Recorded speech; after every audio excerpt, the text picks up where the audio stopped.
just welcome everyone to the session today. Martin, I will ask you to move on to the next slide, please. Okay, so as I mentioned there, during this short session, we'll be looking at the general expectations for applications onto the course, what we expect of students on the course, the subjects offered, and a bit of an overview of some of the content we will cover with our students throughout the PGCE primary and post-primary.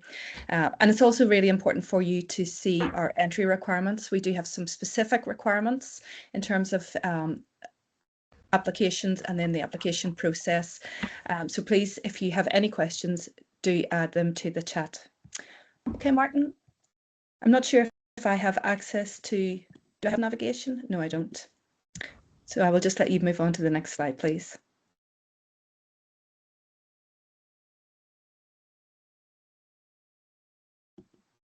I'm still seeing slide 2. Has it moved on? Slide 3? No. Oh, yes, please, slide 3, but I'm not seeing that. Apologies, Beverly. It's not letting me give the access rights at the moment, so I'm just trying to fix that in the background. What does it look like there? So one is it slide 3 or slide 4 or slide 2 or slide 3? So I'm seeing slide 3. I'm seeing 2.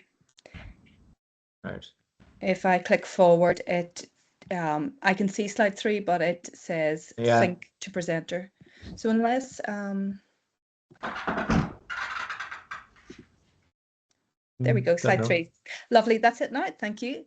So in terms of the postgraduate certificate in education, we have a number of different routes for post-primary. So if you're on the call and you are hoping to follow a post-primary route into education, we offer English with Drama and Media Studies, Geography, History, Art, Physical Education, Home Economics, Music and Technology and Design. And those are in addition then to the primary course, which sits sort of separately on its own.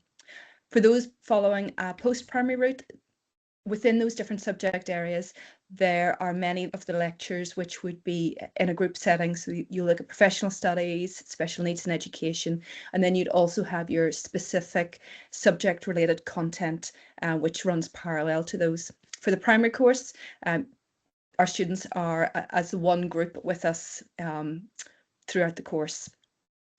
The course itself is given an award of 60 level 7 points, which you can then essentially cash in towards a master's in education degree with us on completion of the PGCE primary.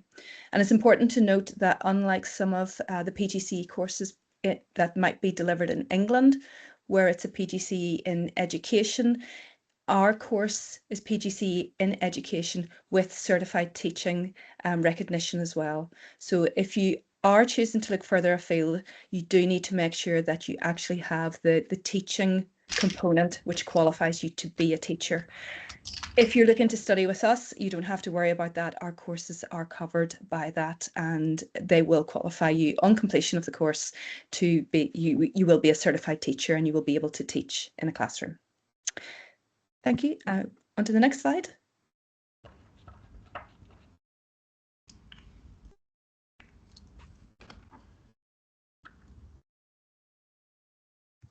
I think there's a little bit of a delay.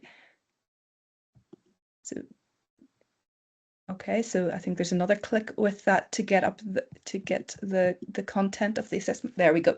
So just as I mentioned, our course is recognised by the Teaching Council for Northern Ireland, and that's very important for any of our students, that we have that that umbrella overview of certification.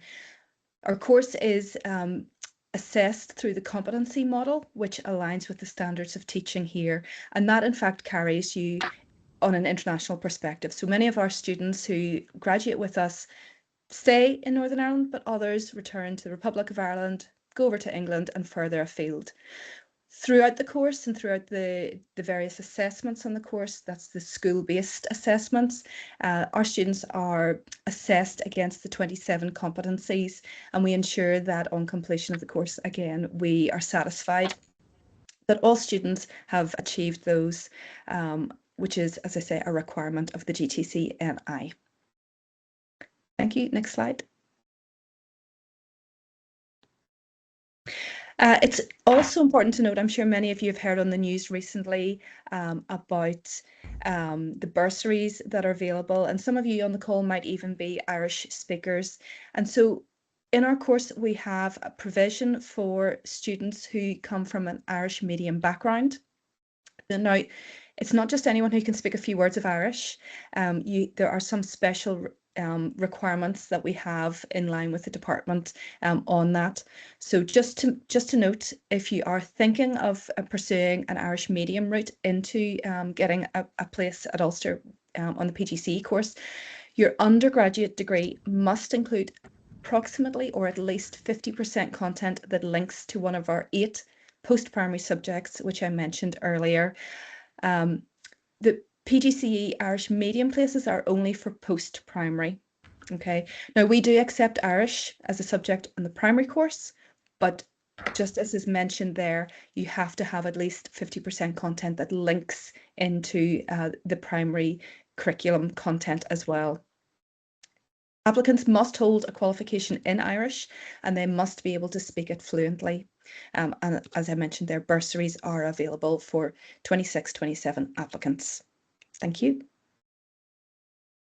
So just a brief overview of the PGCE post-primary.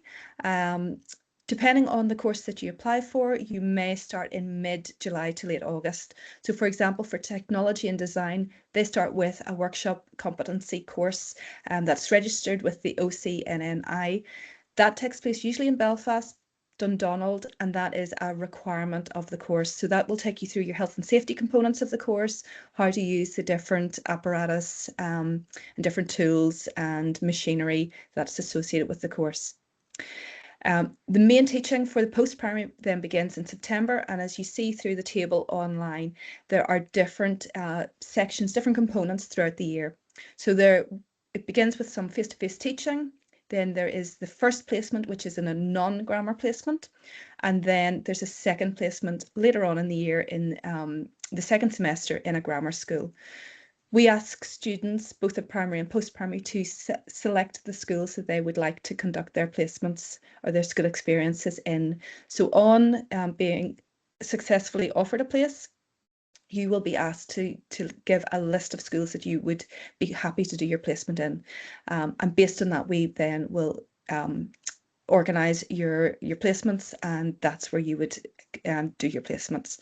So you'll see for the post-primary there are 2 placements, and they last for quite a length of time. I think just off the top of my head, I can't remember how many weeks they are, but I think they're about 12 weeks long each. Martin, can you? It is. Yeah, as far as I know, it's about 3. Yeah, it's about 12 weeks. Yeah, about 12 weeks in total. Yeah. Yeah. And then mentions there about the final week, and that is usually the end of May, the start of June, just for our examinations board. So on to the next slide, please. The primary is organised slightly differently. We begin at the start of August, so not for the faint-hearted. We have a digital summer school where we take you through 2 weeks of digital content applicable to the primary setting. All of our teaching is face-to-face, so same as the post-primary, and that takes place in Coleraine. And please do bear that in mind.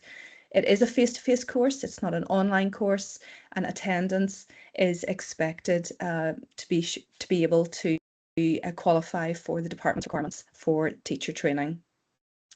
In primary, we have 4 blocks of school experience, and we have 3 blocks of teaching. So the first block of teaching is face-to-face. That's in Coleraine for approximately 5 weeks, followed by 20 days or 4 weeks in a school in your first placement. The second block is November to January. Again, you've about 6 weeks face-to-face teaching in Coleraine, followed by 20 days in school in Key Stage 1. So it's Key Stage 2, Key Stage 1. And then the third block is from February to April. Again, 6 weeks of teaching for foundation stage, followed by 20 days approximately in a school. From that, we go directly into our fourth placement, which is approximately 20 to 25 days in your final placement. So it's a full-on course. The post-primary is also full-on. Our classes in primary run from 10 a.m. to about 4:45 each day. You'll see the August ends at about 4 o'clock in the afternoon, but classes run to about 4:45. Post-primary begin at 9 a.m. in the morning. So it's not like maybe some of your undergraduate degrees where you've maybe 2 or 3, 4 contact hours during the week and the rest is self-study. This is in person in class. So we'll go on to the next slide. So just to talk a little bit about the application process, and we'll go on to the next slide, please. So some really important dates for you to note. The primary course applications have opened. They opened on the 4th of August and they close on the 31st of October. So you've only a couple of weeks left to get your application in. Post-primary runs a little bit later. You've got a couple of extra weeks. That's Monday the 17th of November is your closing date. We do not extend those. So please make sure that you get the application completed by then. There are some specific requirements that you will need to ensure. So for example, for primary, we ask for 2 weeks school experience within the last 3 years, and you will need to qualify that on your application form. The application forms are accessible through the university website. So you will not be going through UCAS, you will apply directly to us. And if you do a search for usually Ulster University, PGCE, primary or post-primary, that will take you directly to the specific websites, and there's a large green button that says apply, and if you click there, you can register and begin your application form. For those of you on the call who are interested in pursuing technology and design, you'll note that those applications for us are open a little bit longer, and that's because it's been recently announced that there are bursaries for applications in that area this year. Martin, would you like to add anything to this at this moment in time? No, everybody will apply in the same way, and as Julia says, if you can't find the course page, yeah, the easiest thing to do is to Google PGCE Ulster, and that'll bring it up pretty quickly. And then yeah, just get your application filled in. The important thing, I suppose, is to make sure that when you've completed the application, there's a button at the bottom and it says application is complete. You need to click that button because otherwise the application doesn't come through to us. It tells you that in big red writing at the top, which I'm sure as future teachers, as you're going to read every instruction properly, make sure that that's done and that's clicked, because what we will do in the week or so before, we'll identify everybody who has started an application and haven't completed it yet, and we'll write out to you just to remind you that you've got until whatever the deadline is, the 31st of October for the primary and the 17th of November for post-primary, just to let you know that, yeah, you've started an application, you haven't just finished it off yet. Make sure you do. We'll not accept anybody coming back to us later on and saying, oh, I forgot to click this button or anything like that, because it's relatively clear. And I might jump in here as well. Beverly, Martin, thanks there. I suppose one thing that's really important, obviously, is with the application, you do want to make sure it's a solid one and that it's tailored to the role. So we have fantastic graduate development coaches on each campus as well. And I think some of them are in the core now. So they can give you guidance on how to write that as well, because I know sometimes it might be tricky. You're not sure what to write down, what experience you should be listing upon, but they are there. So I'm going to actually put a link in for those that are students currently at Ulster University, the handshake link to book an appointment. And they can book an appointment for you, meet you in person to have a chat around that. But likewise, they also can organise one-to-one online sessions as well if you want to fix it around your studies. I can see a couple of questions in the chat about experience and stuff like that. We'll get to that as we go through the rest of this presentation, so don't worry about that. We'll pick that up. And just to, Siobhan, what you're just to add to what you're saying, the application form is important. There is a personal statement that you'll add to that, and please do take the time to reflect on yourself, your experiences, and detail that. We do read it, contrary to popular belief and the messages that I have heard, some even at school at A-level stages being shared. we do read the personal statements in the PGCE. So if you've been told that Ulster don't read personal statements, that's not for us. We actually absolutely do, and that forms an opinion of and gives us information of you as a person if you're invited to the interview stage. So they are important. And no AI, please. That might help you to refine, but please make sure that that it is reflective of you as a person. So I'm sure that you can see when AI comes out in applications, it's really obvious the certain words. It is. It's the same job applications I was shortlisting last week for a different job within the university, and there was like about 70 applications come through, and you could tell the ones who wrote or who used AI to help answer some of the questions, because it was clear they didn't actually understand what was being asked, but the computer made it sound as clever as it could do. But exactly. yeah, and Donna's writing her personal statement here. Are you hoping to join the PGCE, Donna? Absolutely.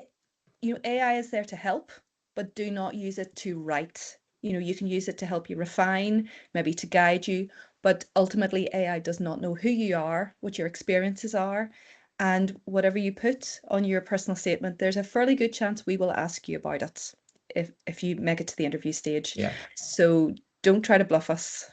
That's all I can say. Siobhan, will we move on to the next slide? This goes into a little bit more detail about the entry requirements for primary. So for those of you, again, who are interested in primary, you will need a minimum grade C at GCSE Maths, English or Science. And it is really important that you get those in. If you don't have them, make sure you are registered and taking classes. We will accept applications where you are sitting your GCSE in June or May or June, but you will have to have your results back. So if your results do not come through to next, say, Christmas, you would not be offered a place. You must be in receipt of them before we can formalise a place for you on the course. Degrees, these can be quite confusing now. So the easiest degrees that typically just we say yes to, we accept those, are ones where there is a very clear link to a subject within the primary curriculum. So if you're not familiar with the primary curriculum, look and see it online, find out what our subjects are. There's part of your homework, and make sure that your degree is clearly aligned to one of those.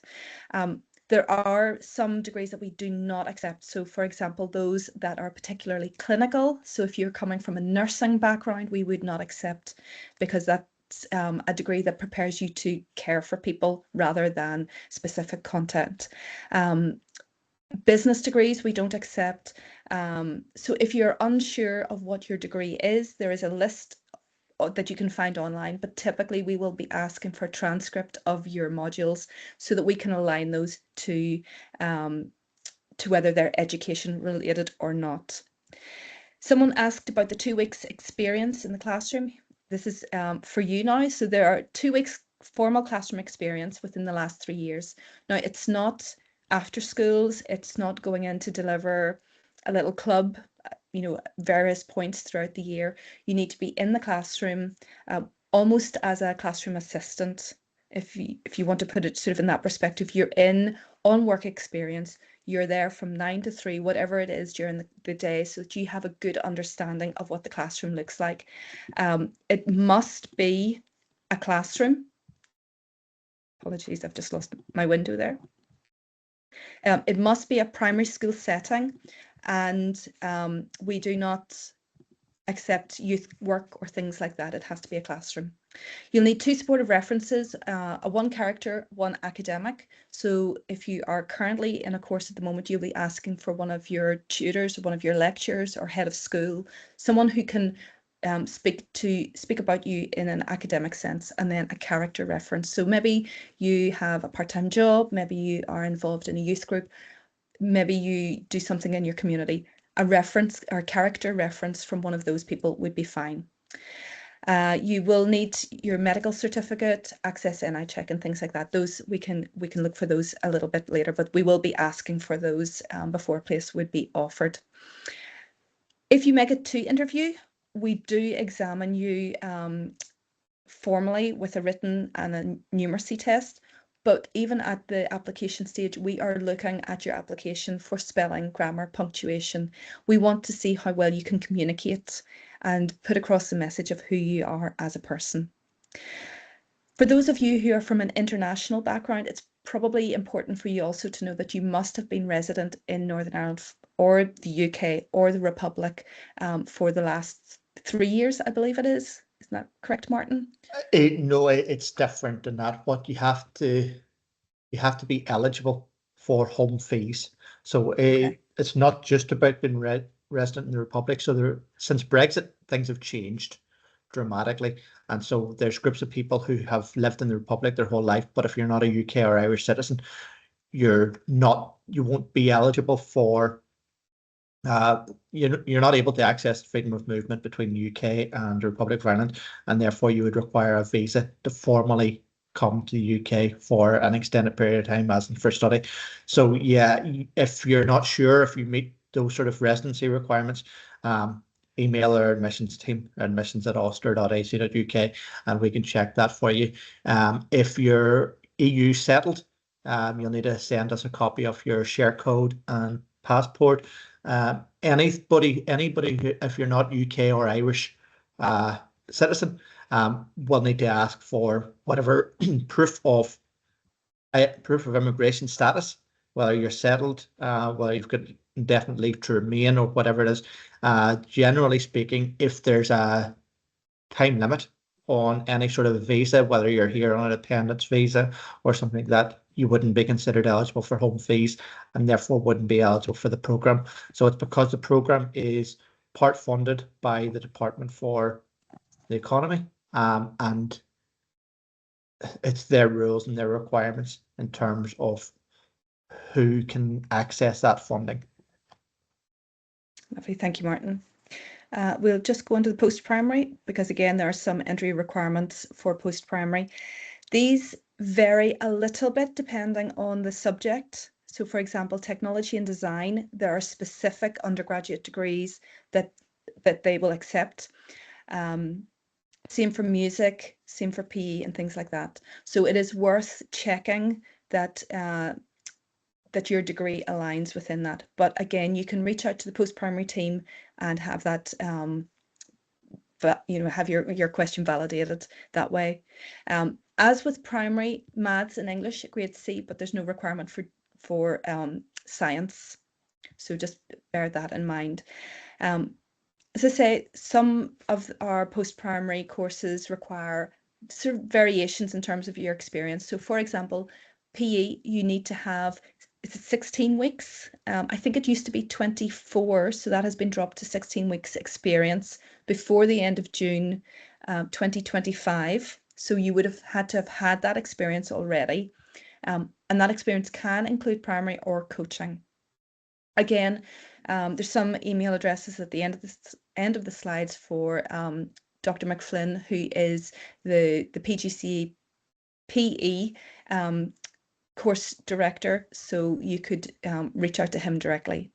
And as I say, just in terms of the same as the primary application, 2 supportive references, medical certificate, access NI, and your form is also checked for your ability to communicate effectively.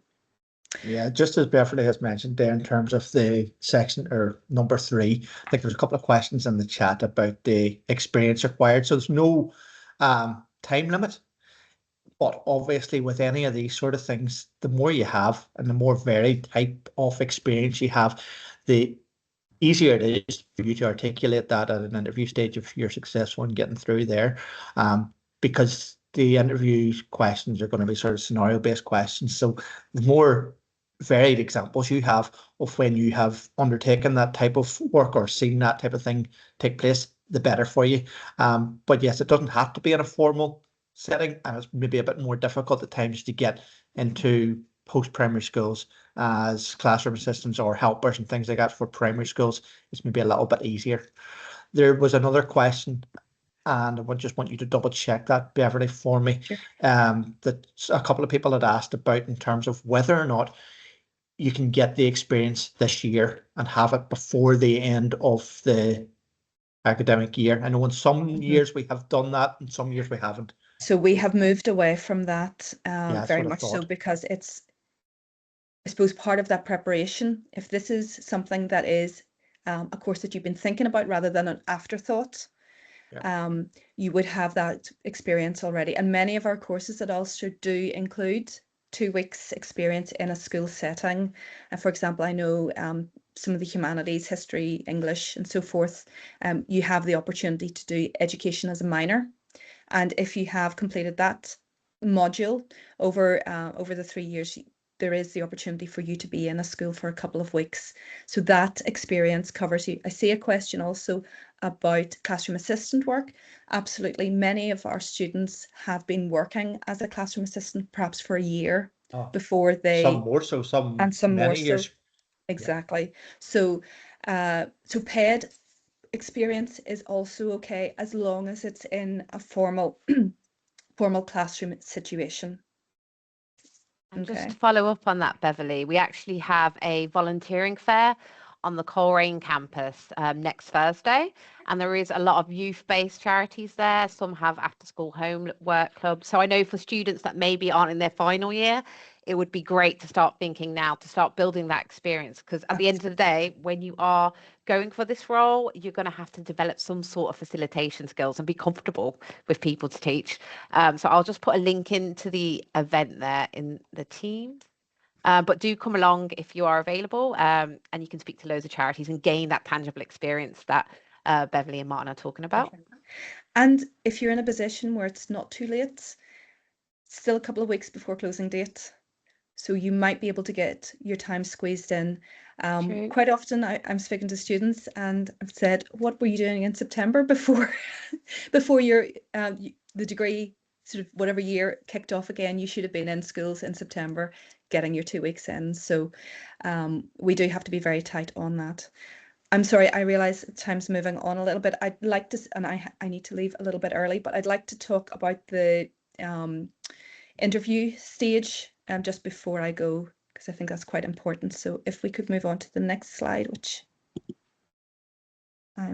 maybe if we could jump ahead to slide 16. Yeah, I'll follow up on all the rest after Beverly finishes up. So if we could jump ahead to slide 16, and then, yeah, thank you. Okay, so for primary, we have 33 places every year. We have an incredibly high volume of applicants. And it might seem that we're asking a lot in terms of having that experience, having it within the last 3 years, those 2 weeks in a classroom, and the fact that we don't accept all degrees. But that is because we could end up with 1,000 applications. Currently, we have usually in the range of about 400, 450. We only have 33 places and we can't extend that.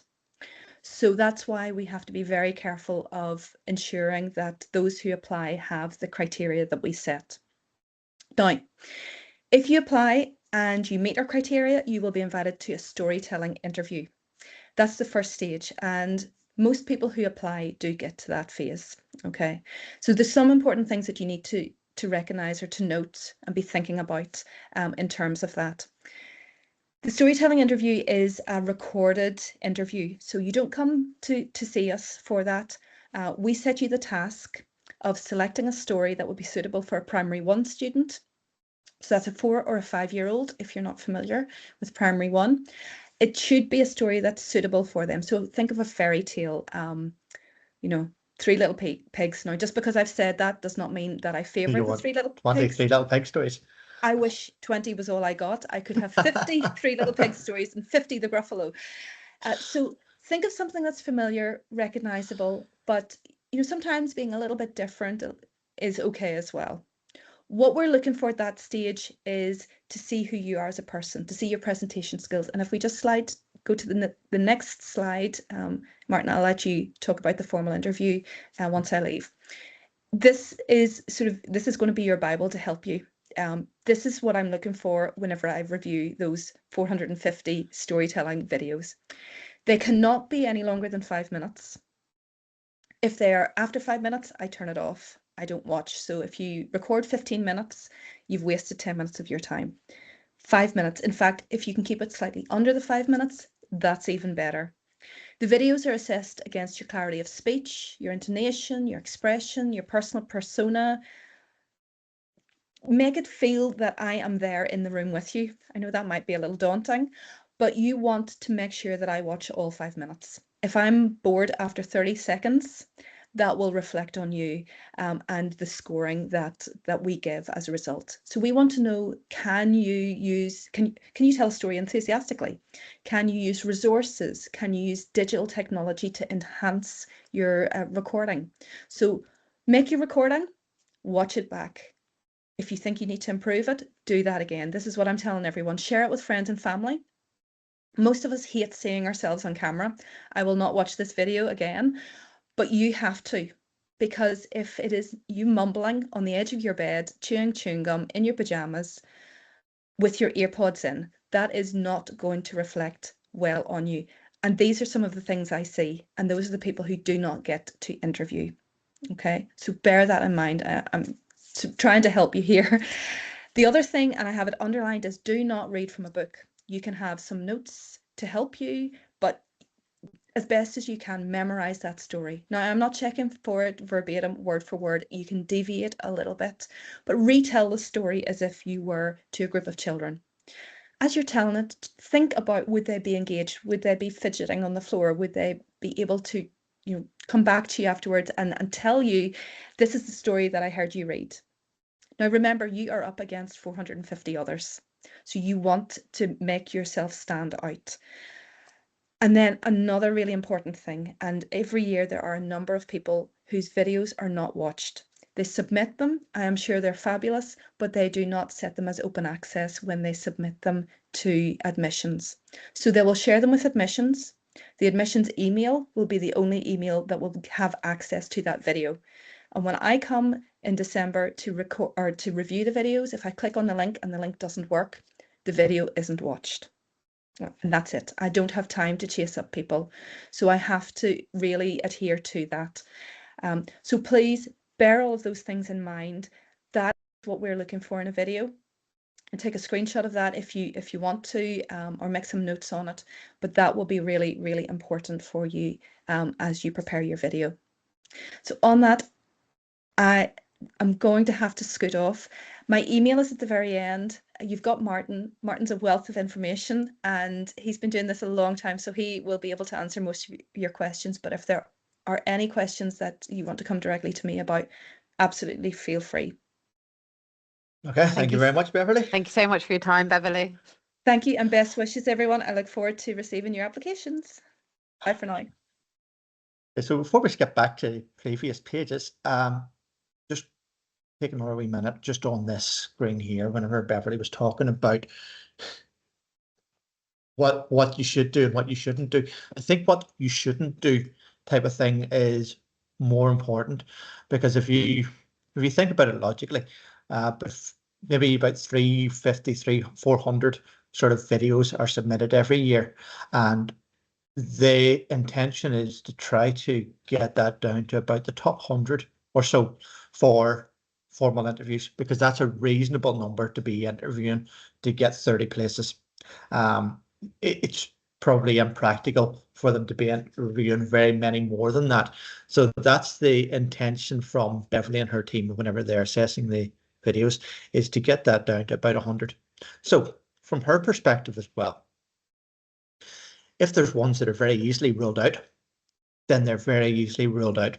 And it's much easier to rule people out than it is to rule people in as such. So if there's ones that are, as she was talking about, people mumbling or something like that, sitting unengaged, telling a story and missing bits and forgetting about it, I'm not looking as if they're interested in it.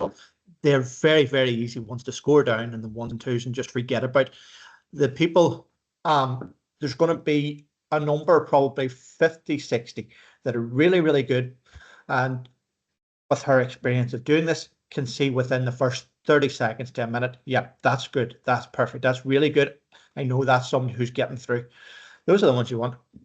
There's always going to be, no matter what, in any of those sort of things, there's going to be these sort of people that are in the middle, and it's the ones that are, the majority of people are going to be in the middle. So what you want to do is make sure that if you are in that group in the middle, make sure it stands out some way, shape or form, so that somebody remembers it. And whenever they're looking back, trying to pick 20 from about 100 or so that they're looking at, right? Which of these 20 can we go?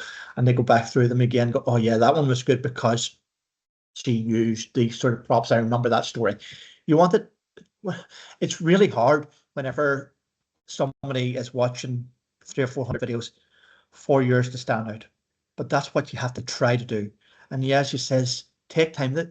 Like, it's if you really want to be a teacher and you really want to do this sort of stuff, take a few hours, do it properly, do it well. There's actually a question there, Martin. Everything like that. To use props. Yeah. Like that makes you stand out a little bit. It makes you stand out. A bit different. I've seen people dressed up. I've seen people dressed up as a character or near enough in the character so that they can do it. I've seen people who have actually, whenever they've been getting in, not recorded in front of the school, but done it in front of children as a test type of thing, and come back and says, can I do this? And goes, absolutely, yeah, go and read it to the child, so that the other teachers can maybe go, yep, that was good. Maybe you might want to think about doing let as many people say it as you can. Because we've seen people, like Beverly saying, yeah, use props and make your own. But she has seen hundreds of these videos over the last number of years. And yeah, the ones that stand out, I haven't seen that many, but I have watched some of them, at least first 10, 20 seconds of some of them, whenever I've been going through, because we will check if the link works before we send it on to Beverly. And in a lot of cases, they'll work for us. Again, the reason why we say that, if you look up a couple of bits, we're talking about your ability to demonstrate your proficiency when using digital resources. If we've told you and we provide you with details on how you can make your link accessible to everybody, and it still doesn't work, that in turn is a very easy one to rule out, because it shows that there's an inability there to demonstrate your proficiency in using the digital resources to be able to make sure that other people can access it. Send it around to a few different people, make sure that they can all access it and click into it and watch it. And just to note, Martin, we actually have an employability tool called VMark, where you can practice pitching as well. So you can record it, see how you are and things. So obviously you can have a look and then improve it if you feel, and it can make suggestions and changes around that. So I'll drop that link in if you are curious. It's normally in and around about the beginning of December that we ask for these to be submitted. So I would say within the next week or so, we will start to write out to applicants to ask you or to give you the guidance on what you need to do for those that have met the initial requirements and what you need to do and how you can get this done. So you can start practicing now. Just a message spot up, Hannah, is this needed for post-primary? No, it's only primary. And the reason, again, is because of the need to have this extra stage of filtering. Because, as I said, it's impractical to interview 400 people. For the post-primary ones, we normally, it depends on the subject, but we normally get between 60 and 100 applicants per subject area. PE tends to be a little more, and so they have an extra filtering stage as well, which we'll come to later on. If you want to go back to where we were at before, Yvonne can just finish off if there was any other things that we needed to cover. No, I'm just going to note so I'm going to just put some dates we've got some in-person pathways into teaching events as well, one on each campus. So I'll just put this in this list to be aware of. They are advertised on Handshake, but obviously the room numbers are correct and the times. So do pop along if you want to actually meet some of the tutors in person that can explain a bit more about the roles and the application process as well. So if we can just go back to slide 12, that's where we were at before Beverly had to finish up. Here. So I've seen this question come up in the chat as well. So a student, and again, this is important for either post-primary or primary, if a student doesn't have an undergraduate qualification, in certain cases, we will accept the postgraduate qualification or a master's that satisfies that subject knowledge. So the subject knowledge is the key thing. While we say in terms of the post-primary, the different subject areas, we don't teach you that subject. We teach you how to teach that subject. So you need to have the knowledge of that subject, same subject a lot, but you need to have the knowledge of that subject area before you can go and teach it. So whether or not you've got that knowledge through an undergraduate degree or postgraduate qualification, it doesn't really matter. But in certain cases, we'll just need to double check that there's enough probably theoretical content within the postgraduate qualification that you're taking. If it's a postgrad in English, then yeah, that's probably grand. Some of the ones, again, it could be like if it's a postgraduate in media or postgrad in drama, stuff like that, we may need to look to see, depending on what you're applying for. If you're applying for the English postgraduate, we tend to ask for like 50% of your content to be English literature based. So some drama degrees work okay, some maybe don't. It depends on the university that you're studying at and what exactly is taught within your degree. And like, there's so many different combinations across everywhere. Like, we can't possibly know them all until we start to see them. Like, we even had an example yesterday, a couple of different examples of sort of broadcast journalism type of ones, and somebody's journalism degree, there was enough English within what they were doing that covered the competency standard for like the primary one. Another person's was more sort of production based, more recording. There was music production, there was TV production, there was filming, that type of stuff. There's more technical aspects of it that wouldn't satisfy like the requirements. So again, if in doubt, you can send us copies of your transcripts, copies of module outlines, things like that, that we can double check. If you want to skip on to the next slide then, please. So in terms of the application form, yeah, I think we've gone through all of this. It's about you going to the university's online application system, filling all that, and putting in details of what qualifications you've got. I think I've seen people that have mentioned European type qualifications. Put them down and we'll check them. We do have lists of equivalencies for probably, well, maybe not all the countries in the world, but quite a lot of countries, and we have access to other systems that will be able to give us those qualification equivalencies that have been benchmarked against UK GCSEs and UK A levels and things like that. So we'll know what specifically is required and at what grades as well. So if you're undertaking a qualification from Lithuania or Poland or something like that, put that detail in there and we'll get that checked as we're going through. The key thing, I suppose, over and above the post-primary is if you're, for both aspects, I suppose, if you have undertaken your qualifications somewhere that isn't English speaking, we'll also need to have evidence of a GCSE English or meeting the university's English language requirements as well. I would expect the only way you can probably do that is through GCSE English, because it's unlike just being able to speak English, it's the actual subject as well. And that's why we ask for the GCSE rather than like just an essential skills or something. It's about having knowledge of the subject of English that's required for teaching. So in your personal statement, yeah, talk about why you want to be a teacher, what work experience you've had, things like that. Once we get your application, and we'll ask you then to send us through copies of your qualification, copies of your passport, so that we can verify all that. We'll ask you to send us a Word document that outlines your work experience as well. And which it says 10 days or 2 weeks. It's like 10 days within the last 3 years, so it doesn't have to be a full 2-week period. It can be 10 individual days across that 3 years. Not quite sure how long it is. It's about 250 words, I think, in the personal statement. Type it out in base of Word on a Word document and copy and paste it in. It's probably the easiest and best way to do it, to make sure that you don't make any sort of spell mistakes. It doesn't have to be long. It doesn't have to be an essay. It just has to demonstrate that this is you, and this is what you want to do, and this is why you want to do it. It doesn't have to start by saying that ever since I was a little child, I wanted to be a teacher. It doesn't have to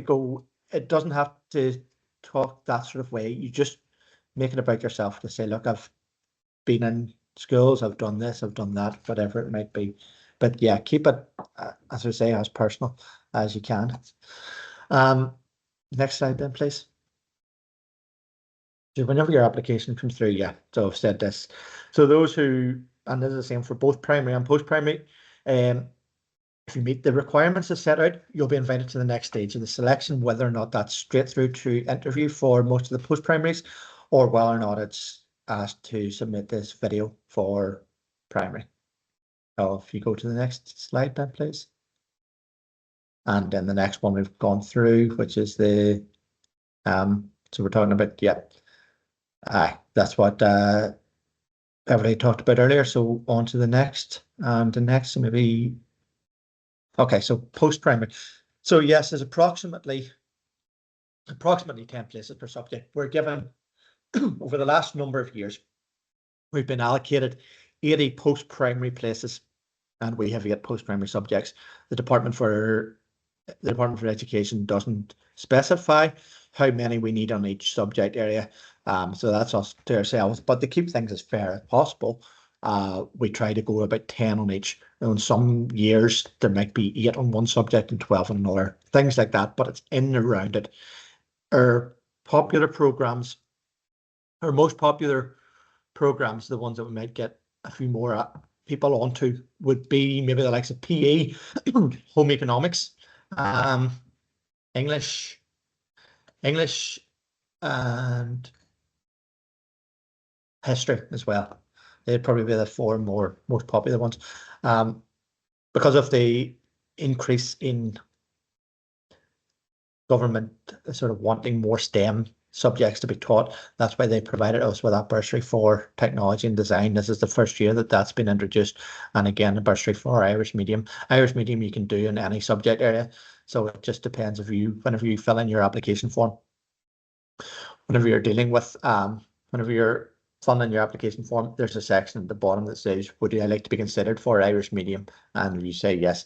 You'll need to have a minimum, I think, of an A level or Irish leaving certificate in Irish at probably C or above, or be able to demonstrate your competency through another way. No, home economics isn't included in the bursary scheme. It's only technology and design, unless you're doing home economics as an Irish medium speaker. Then in that case, then yeah, it would. So these interviews, we're not 100% sure yet, but we're hoping it'll be December, January. I would expect maybe that first week in January would be more realistic, to be honest, given that the application closing date is the 17th of November. But more details will go out as soon as we know. If you go to the next slide then, please. So this is what I mentioned slightly earlier on about PE selection being a little bit different, again, because of the volume of applications and the need to restrict the number of formal interviews, and the need to identify that people have a minimum competence in being able to deliver this different type of subject. So the candidates who meet those general requirements are invited to submit like a 5-minute video in terms of a 5-minute video that demonstrates how they can teach a sporting skill to somebody. And there's a range of different skills, whether it's kicking a football, throwing a basketball, demonstrating a gymnastics technique, any of those type of things. And you take 5 minutes to demonstrate the skill. I think there's a couple of videos that are available whenever for anybody who gets to that stage to show you what type of thing you want to demonstrate. But it's like a 5-minute thing where you explain what it is that you want to demonstrate. You demonstrate it and you show it to somebody, and it's that straightforward. And the team assess how you're able to do that and how you're able to then use the technology as well to help you show that. So again, then those that are successful will be invited to the formal interview. So next slide, please. Is that on slide 25? I'm not sure if there's a lag my side. I'm on slide 20, I think. Is that working there? So this one? Yeah, it starts PGCE post-primary and formal interview, where it talks about a 30-minute interview. Yeah, that's what I have on. Okay. Yep, that's fine. So yes, so your formal interview will be 30 minutes. And for post-primary, there'll be some sort of practical element. It's in some cases, you're asked to bring in a prop and ask and identify how you would use this in a lesson. You don't need to create a lesson plan or anything like that. It's just to bring something in to demonstrate, yeah, this is the sort of thing that I would do. That takes about 5 minutes at the beginning of your interview before the formal questions. So slightly different for music and English. In music, you have to perform a piece of music on a piano. And for English, you're given you're asked to provide a dramatic reading of a previously unseen piece of text. Then you have your interview where you'll be asked 4 or 5 sort of competency-based, scenario-based questions. This is where the team will have a look at what you've already said on personal statements to be able to marry that type of thing up. It's quite conversational.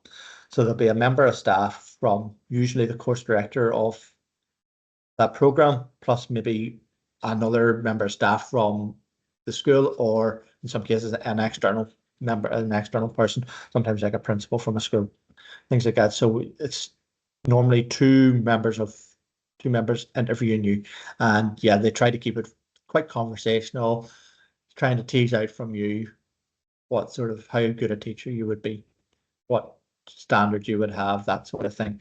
So again, the more experience you have, more different types of experience, better examples you can give. So give examples, let them see through your interview that you know exactly what it is you're talking about, and you're not just saying buzzwords, and you're not just regurgitating stuff that you've read from somewhere. It's key when in an interview, so that you can sell yourself the best way. Let them know, yeah, I know what I'm talking about. I've done this, or I know how to do this type of thing. Next, please. And then next after this. So when will I know if I have a place? If you skip on to the next slide as well, please.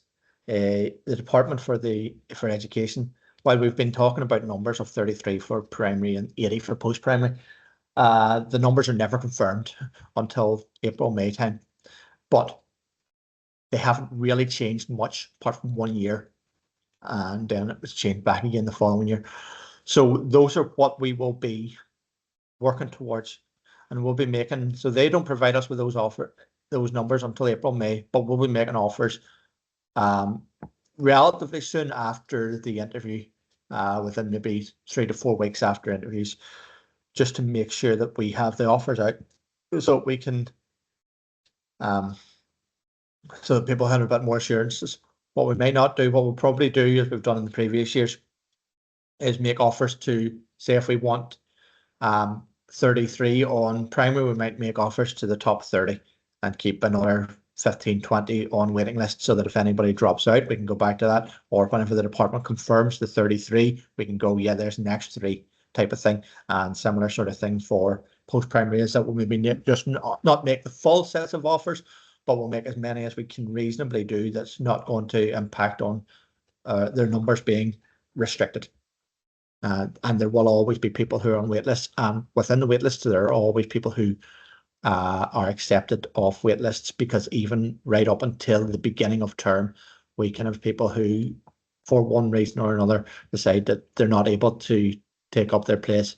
And so even this year we had people who were accepted off a waiting list as late as beginning of September, for the course starting in a couple of days type of thing. Next slide, please. So whenever you receive an offer, you'll receive a formal offer via email, and we'll ask you to seek references from your referees. We'll give you details on what you need to do that. The Access NI check will be asked for, and we'll give you details of what you need to do for that. It's relatively straightforward. You just follow the steps on the Access NI website, and we then get yours, get information back whether or not there's anything untoward, and it's only if there's anything untoward that we'll ask you for a copy of your certificate. And if there is, then we may need to arrange interviews with the course team, depending on what it is.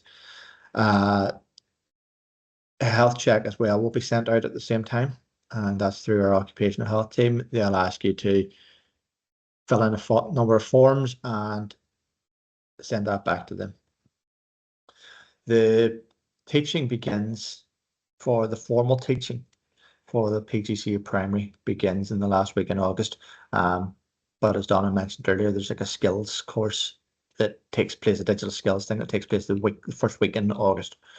So that's in the university as well, and you come in there and you'll get your student card and everything like that, and then come back that last week in August. I think it's normally the Tuesday after the bank holiday where classes begin in earnest, and I think first month of the first couple of months of the private ones are quite intense as well, because you're going to into placements relatively soon as well. The school team will contact you once offers are made to identify if there's anywhere in particular you would like to be placed for your placements, any schools you know about or you've made contact with, and we'll try and work with you as best they can to get you what you want. It might not always be possible to get what you want where you want, but they will try their best to do all that. The fees, it says 4,750. I think that's gone up to 4,855, but it's whatever the full-time undergraduate fee rate is, that's set by the department. They don't normally give it to us until later in the year. So we just don't know just yet. But I think you can get a student loan and all to cover that if you need to. If you skip on to the next slide then, please.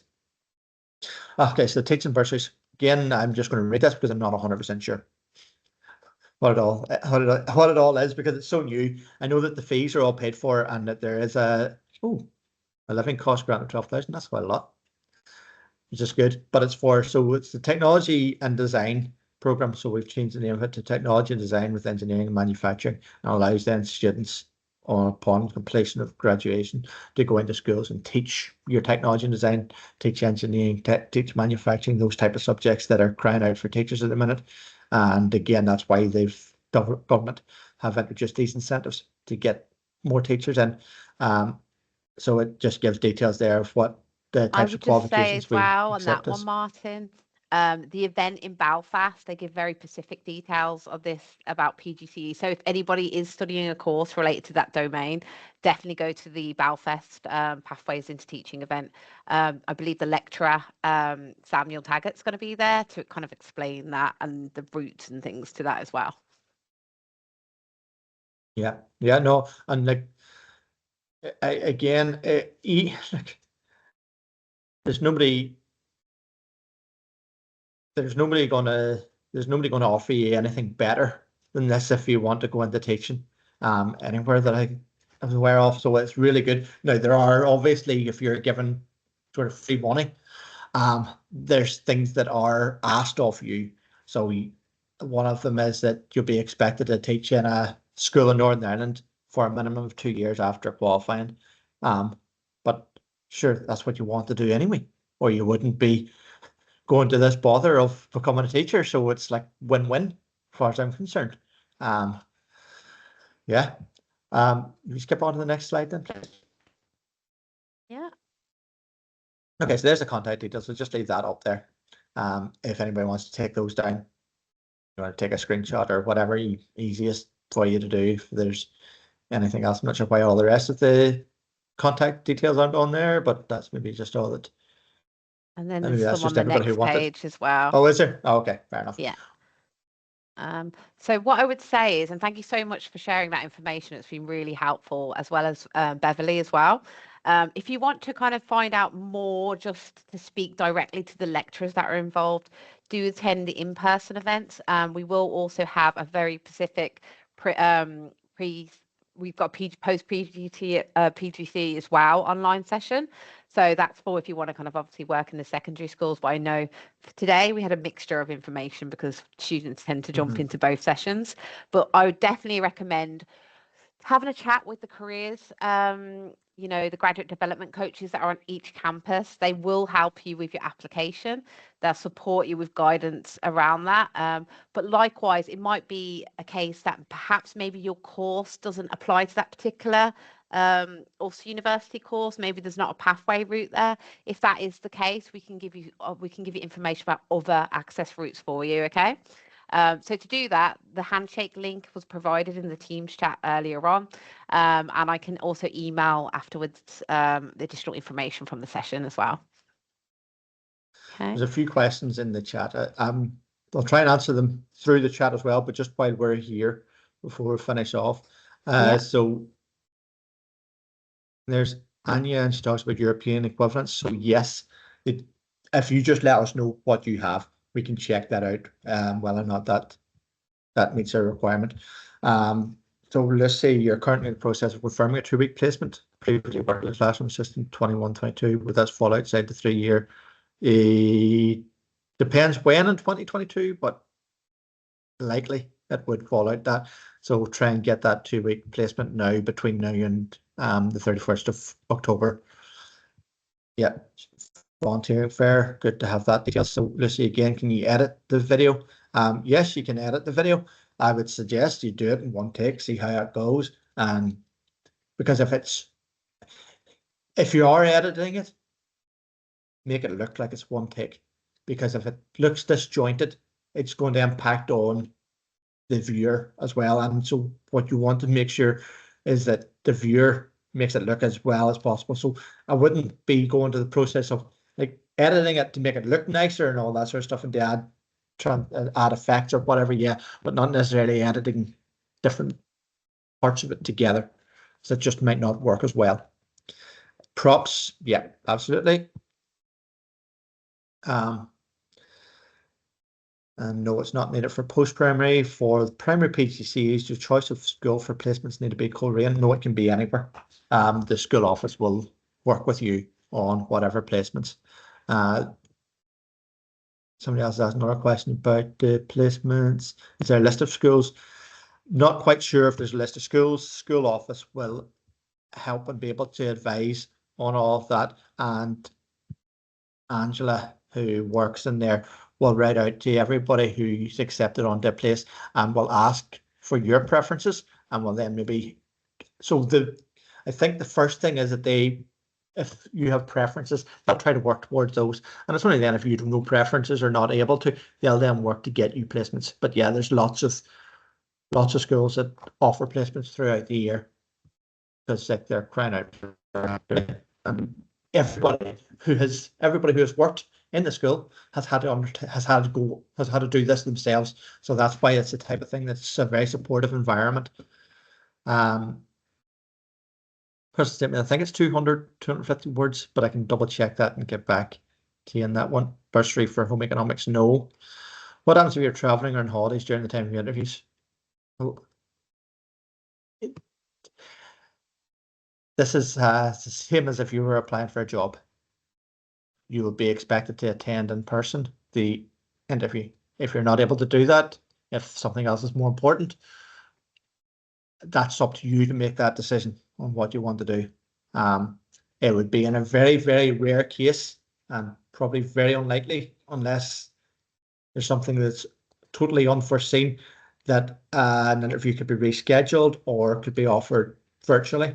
But if this is what you want to do, if you want to be a teacher, you make time to be able to come and attend the interview. Is there any other questions? Is there no in-person primary teaching event? Not quite sure. No, there's not an in-person one. We have, but it can be discussed. So you can pop along to the post-primary ones, and we can kind of give you a bit of information on that as well. But it's mainly focused on the post-primary, but we can help you out with that. And references. So Rebecca, you've asked about references. They are only contacted after the offer has been made. Yes. We'll only write it to them or write it after that. And Lucy does a language school. What, I'm not sure I understand what that means in terms of a language school. Is that a normal primary school? Is Lucy there? Sorry, I meant, sorry, pardon me. Sorry, I was typing, but then I realized I should talk. Yeah, I meant an English language school. So in the summer, I helped out with an English language school in London, and it was for primary school age children. But it was, I don't know what leeway, or I don't know. That's why I was asking. I thought I would ask, But was it a formal setting, I presume, Yes. with another teacher? Well, I was teaching them. Yes, I was teaching them the English language. But was there anybody else helping? Like sometimes I had a classroom assistant helping me, but there was. Well, I can't see any reason why. I can't see any reason why not, because it's in a formal setting, and it's that experience. So yeah. Oh, no great. reason why not. Fabulous. Thank you. I feel like I've really stumped you. I apologize, Martin. Yeah, no. I just wasn't sure what you meant by a language school, or not it was, but I know what you mean now. Yeah. That's why Yeah. these sessions are organised. Ask as many questions and to help you out and find out the knowledge that you need. Okay, so does anybody else have any other? I think I've covered everything and that's been through the chat.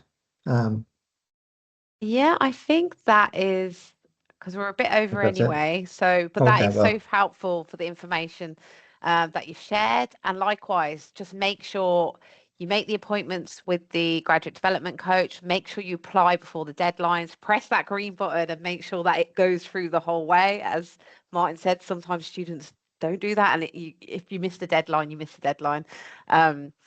We have one more question, do we? Yeah, in terms of the references, it doesn't really matter as long as somebody needs to, as long as somebody's able to attest to your character. If it's for the non-academic reference, then yeah, somebody who you've been working with, one of the teachers in your placement's perfect. But again, we're not going to dictate to you who you can have as a personal reference. And Natasha with a master's in illustration. Yeah. Master's in illustration would satisfy like the art and design requirements. Yep. Great. And Natasha, that course will be mentioned in the in-person event that we have. Obviously, there's one in Coleraine for that one. So if you are available for it. Okay. So I think we will wrap it up here then. So thank you for everybody attending the session today. I hope you found it really informative. Likewise, reach out to us if you need any additional support around things or you're not sure. And likewise, you've got you can also attend the in-person events, which gives you a bit more chance to have conversations with the lecturers that are involved in it in person as well. So last words to yourself, Martin, if you've got anything, or you're all good to go? No, I'm all good to go. Thank you very much for engaging and for asking questions that I didn't know the answer to. It's always good. Problem. Right, so enjoy the rest of your day, everybody. And I do have the recording, and I'll be emailing you separate information